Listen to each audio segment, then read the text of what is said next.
नमस्ते, मैं हूं सुरेश कुमार एकलवे और आप देख रहे हैं हिंदुस्तान न्यूज एंड टिप्स।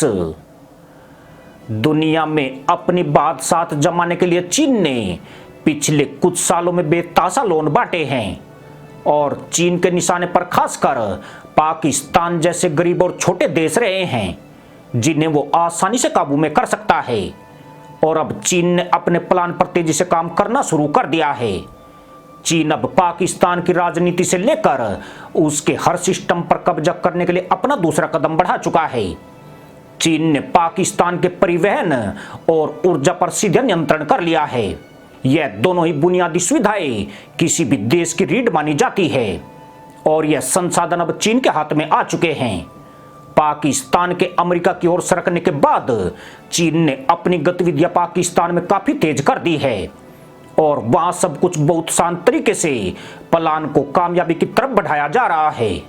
पिछले एक दशक में बीजिंग पाकिस्तान के लिए पसंदीदा ऋणदाता रहा है। उसने ऊर्जा, रेल, हवाई अड्डे और सुपर हाईवे बनाने के लिए बड़े पैमाने पर लोन बांटे हैं।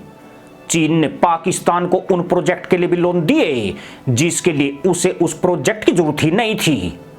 चाइना पाक आर्थिक गलियारा एक ऐसा ही प्रोजेक्ट है जिसे चीन अपने मकसद के लिए तैयार करना चाहता है, लेकिन इसमें पाकिस्तान को बलि का बकरा बनाया गया। पाकिस्तान बिना चीन को शामिल किए यह सड़क टुकड़ों में खुद भी तैयार कर सकता था, लेकिन वह चीन की चाल में ऐसा आया कि बुरी तरह फंस गया। चीन ने सीपैक के तहत 7 इकोनॉमिक जोन बनाने, देश में रेल लाइन बिछाने, गवादर पोर्ट को विकसित करने जैसे न जाने कितने प्रोजेक्ट एक सड़क प्रोजेक्ट से जोड़ दिए, जिसमें पाकिस्तान उलझता ही चला गया और ड्रैगन के कर्जों में बुरी तरह फंस गया। लिहाजा पाकिस्तान अब इस हैसियत में नहीं है कि चीनी लोन लौटा सके।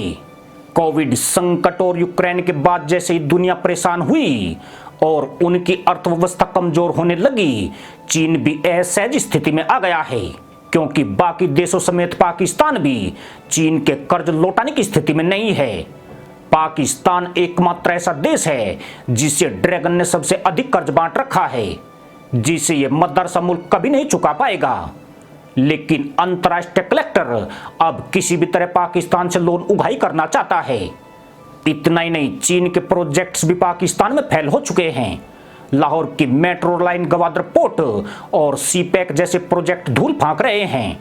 पाकिस्तान सरकार को लाहौर मेट्रो से हर रोज लाख रुपए का घाटा उठाना पड़ रहा है, जबकि चीन ने दावा किया था कि गवादर पोर्ट पर दुनिया भर से जहाज आया करेंगे, जिससे पाकिस्तान को प्रतिदिन लाखों डॉलर की कमाई होगी। आजकल यहाँ चीनी ट्रोलर मछलियां पकड़ने आते हैं और उन्हें लेकर अपने देश में जा रहे हैं, जबकि पाकिस्तान की बिजली कंपनियों की हालत तो मेरी पीठ पर खुजा मैं तुम्हारी पीठ पर खुजाता हूं वाली हो गई है। और इसका असर चीन की उन बिजली कंपनियों पर पड़ा है जो ऊर्जा उत्पादन करके पाकिस्तान को बिजली बेचती है। पाकिस्तान की कंगाली के चलते उनका 300 अरब रुपया सरकार पर बकाया हो गया है। यानी चीन समझ गया है कि अब पाकिस्तान के फेफड़े पटक चुके हैं और वह सिर्फ उधार की सांसें ले रहा है। ऐसे में चीन अब उसे हड़पने के लिए कदम बढ़ा रहा है। यूक्रेन पर रूस के आक्रमण के बाद उच्च खाद्य और ऊर्जा की कीमतों के साथ साथ महामारी के प्रभाव को देखते हुए पाकिस्तान में आर्थिक संकट उच्च स्तर पर है। रही सही कसर वहां आई भीषण बाढ़ ने पूरी कर दी है, जिसने पाकिस्तान की अर्थव्यवस्था को पंगु बनाकर रख दिया है। पाकिस्तान में कुल सार्वजनिक ऋण पिछले एक दशक में 2 गुना से ज्यादा हो गया है और पाकिस्तान अभी भी चीनी कर्जों से परहेज नहीं कर रहा है। मजे की बात यह है कि चीन ने पाकिस्तान को वादे किए थे कि वह उसे एडजस्टेबल रेट पर कर्ज देगा, लेकिन जैसे पाकिस्तान आर्थिक संकट में फंसा, चीन ने कर्ज का ब्याज बढ़ा दिया है, जबकि यह मदरसा मुल्क कम से कम भुगतान करने में भी सक्षम नहीं है। पिछले हफ्ते ही पाकिस्तान ने चीन से कर्ज के भुगतान में राहत देने की अपील की थी, जिसे चीन ने सिरे से ठुकरा दिया है। दरअसल चीन समझ गया है कि उसका कर्ज अब वापस आने वाला नहीं है। लिहाजा माना जा रहा है कि ड्रैगन परोक्ष रूप से पाकिस्तान के संसाधनों का अधिग्रहण करने की कोशिश करेगा। इसमें जरूरी बात यह है कि पाकिस्तान पहले से ही बर्बाद हो रहा है। ऐसे में चीन का यह कदम उसके नेताओं और जनता को राजनीति तक ही सीमित कर देगा और देश में जो भी नीतियां बनेगी वह बीजिंग में बैठकर तैयार की जाएगी। पाकिस्तान के लिए ड्रैगन के चंगुल से आजाद होना अब संभव नहीं है।